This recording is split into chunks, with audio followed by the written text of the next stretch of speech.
Welcome back, everybody. Ready for another deep dive? Today, we're heading into some pretty intense territory. Oh, yeah. Yeah, we're talking prophecies of devastation, divine pronouncements. Intense is right. The book of Isaiah, chapters 16, 17, and 18, to be precise. It's like stepping into a historical thriller, almost. But instead of like spies and secret agents, Right. we've got ancient kingdoms, poetic pronouncements, and a whole lot of geopolitical intrigue. Exactly. And what's fascinating is that these chapters aren't just about, predicting doom and gloom. Right. They give us this really unique glimpse into the power dynamics of the ancient world, the fears and aspirations of different nations. Exactly. And how they navigated this world where divine power was seen as a very real force. Okay, so let's jump right in. Chapter 16, Moab. Isaiah paints this really vivid picture of Moab's daughters fleeing their homeland, like terrified birds seeking refuge. This isn't just any nation, though, is it? Not at all. Moab was a proud kingdom, yeah. Often clashing with Israel. Oh, I see. Kind of like, that neighbor who always seems to be at odds with you. Right. Yet here they are, seeking help from Zion, the heart of Israel. Interesting. That tells you just how serious the threat they were facing must have been. And Isaiah doesn't exactly sugarcoat anything when it comes to describing Moab's attitude. He does not. He calls them out, right? Their arrogance, their boasting. Their complete confidence in their own strength. But it's not just tough talk, is it? I mean, Isaiah goes on to describe Moab's devastation in just heartbreaking detail. He does, yeah. Withered fields, trampled vineyards. Celebrations silenced. It's almost like you can taste the bitterness of their loss. And that detail about their prized vineyards being destroyed. Yes. That is particularly powerful. Right. Wine was, a symbol of joy and prosperity in ancient cultures. Of course, yeah. So this image really hammers home the utter ruin they face. And then there's that line where the prophet compares his own grief to the sound of a harp mourning for Moab. It adds this unexpected layer of human emotion to the prophecy. Yes. It makes it so much more impactful. It is. It's a reminder that even amidst judgment, there's compassion. The prophet isn't like relishing in Moab's destruction. He's genuinely grieving over it. I see. It's almost as though he's saying, look, I'm telling you this not because I, enjoy it, but because it breaks my heart to see this happen. Yet even when they're facing this impending doom, Moab desperately turns to their own gods for help. It's almost tragic, this clinging to false hope when they're, staring down the barrel of divine judgment. It really is. It underscores the spiritual blindness that can go hand in hand with pride. They're so fixated on their own strength and their own gods that they fail to see the true source of power. And Isaiah, he even puts a specific time frame on it. He does. Moab's glory will be gone within 3 years. 3 years. That's all Isaiah gives them. 3 years, yeah. It makes you wonder, was this a literal prediction or a way to just emphasize the urgency of the situation? It really does. That level of specificity, it definitely adds a sense of urgency to the prophecy. Right. It's not some distant future event. It's a looming deadline. Warning. A warning, exactly. Yeah. That judgment is right around the corner. Almost as though he's saying, this isn't some theoretical threat. This is happening. Yeah. And it's happening soon. Okay, so Moab is facing a pretty grim future. Yeah. But what about those other kingdoms mentioned? Right. Next up, we've got Damascus and Ephraim in chapter 17. And wow, this one is bleak. Damascus, this powerful, influential city, is going to be reduced to rubble, abandoned. To grazing herds. And it's not just Damascus, is it? Nope. The prophecy also mentions the fortified city of Ephraim and the remnant of Aram. It's like a domino effect, with one kingdom after another falling into ruin. Right. And this is where the geopolitical landscape of the time becomes really important. These weren't isolated events. They were all connected in this web of alliances and rivalries. And once again, Isaiah's language is incredibly evocative. Oh, yes. Jacob's glory fading, his flesh becoming lean like a reaper gathering the last stalks of grain. Powerful imagery. Really powerful. It speaks to a complete loss of power, prosperity, prestige. It's a stark contrast to the pride and abundance we saw described in the previous chapter. It's as though Isaiah is saying, look how quickly things can change, how fragile power and prosperity can be when you forget your true source of strength. That image of gleanings left after the harvest is particularly striking. Just a few olives clinging to the branches, Yeah. symbolizing the meager remnants of their former strength. It's a good image. Yeah. And it raises the question, right? What led to... There's this glimmer of hope, isn't there?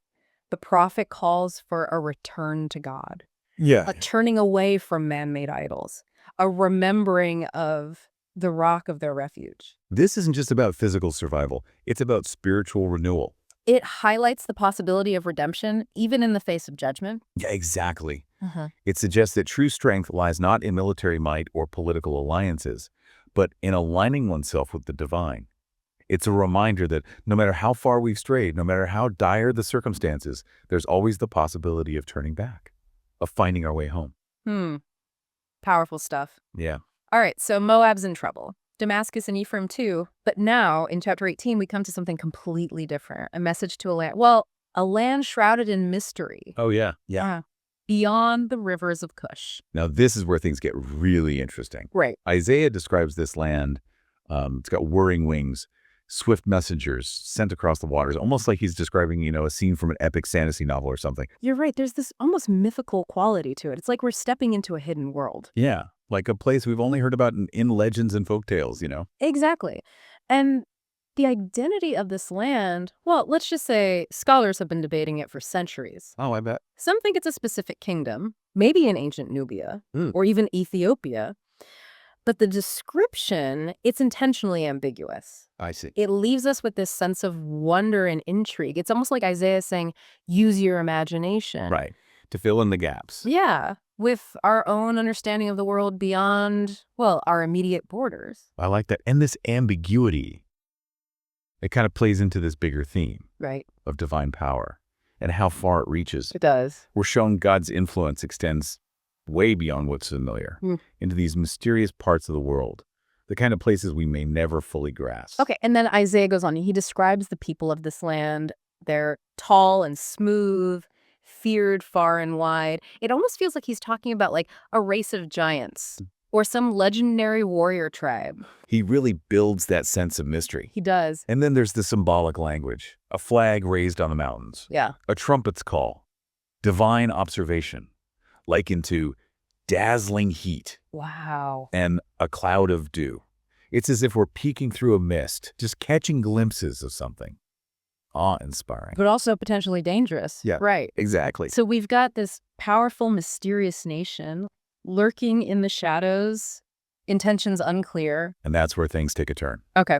We're told this land, with its fearsome reputation, it sends a gift, a tribute to Mount Zion. Really? Yeah. Like they're shifting their allegiance, or at least they're recognizing God's power. It's as if Isaiah is saying, even those who seem far from God, even those in their shadows, will ultimately acknowledge his authority. So it's not about force then. Right. Not coercion. But the pull of divine truth. Exactly. Isaiah shows us that God's kingdom, it doesn't grow through conquest. Right.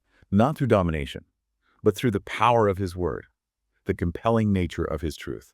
Okay, so we've got Moab facing destruction, Damascus and Ephraim ruins, and this mysterious land beyond the rivers of Cush seemingly acknowledging God. That's quite a mix of messages. It is.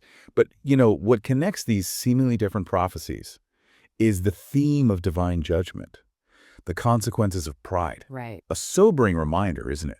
That no nation, no matter how strong, no matter how influential, is beyond the reach of God's justice. Right. But there's also that message of hope, that even amidst judgment, redemption is possible. Some listeners might be thinking, so what? Moab, Damascus, these are ancient history.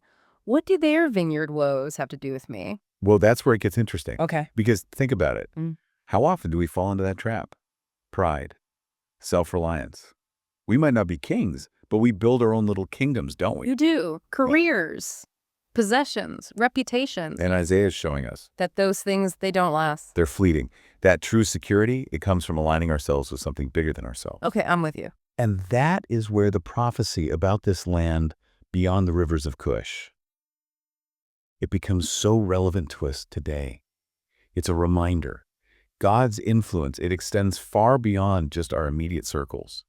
That his truth, it has a way of reaching even the most unlikely corners of the world. And maybe in our own lives, we need to be more open To those unexpected encounters, those moments when God's truth, it's revealed in ways we just never anticipated. Absolutely. This isn't just some ancient history lesson. It's about applying these principles to our lives today. It's recognizing those patterns. Pride, self-reliance, the things that can lead to our own downfall. Right. And ultimately understanding that true strength, true security, Yeah. it comes from aligning ourselves with the power. Well, the power that's beyond our limited understanding. This is getting pretty deep, and I think we need to unpack these ideas a bit more. All right. So we've got Moab facing destruction, Damascus and Ephraim reduced to ruins, and then this mysterious land beyond the rivers of Cush. It's a lot to take in.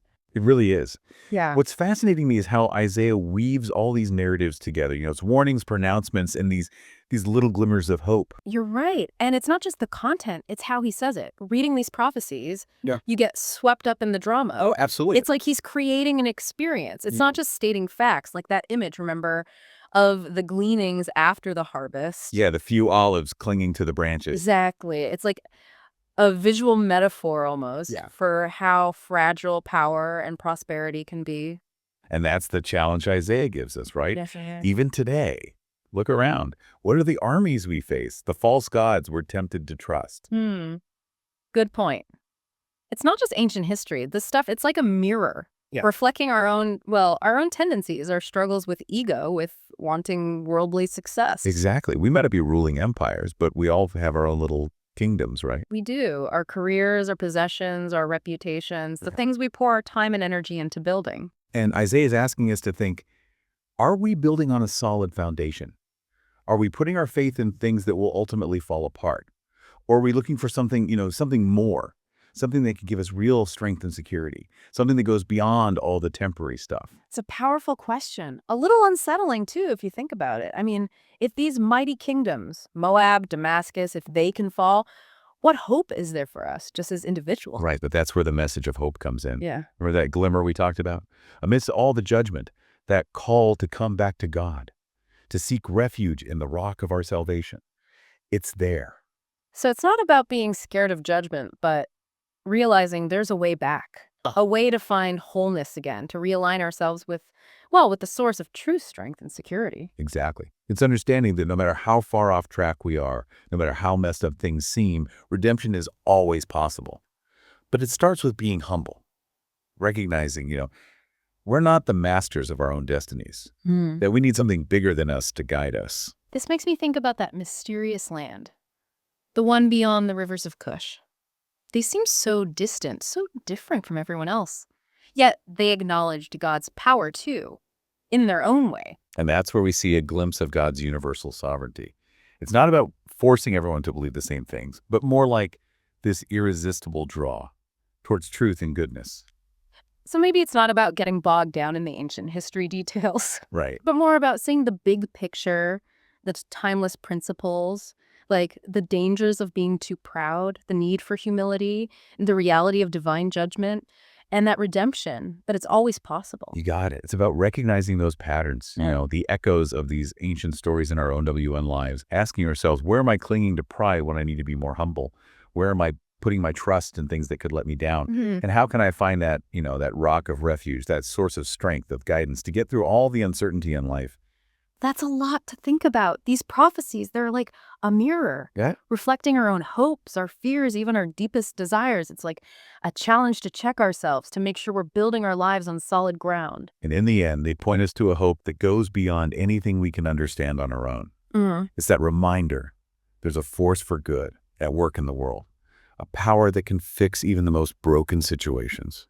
This deep dive has been pretty incredible. Isaiah's prophecies, they have this power to speak to us, even thousands of years later. They do. It makes you realize, while the world keeps changing, the human heart, it stays the same.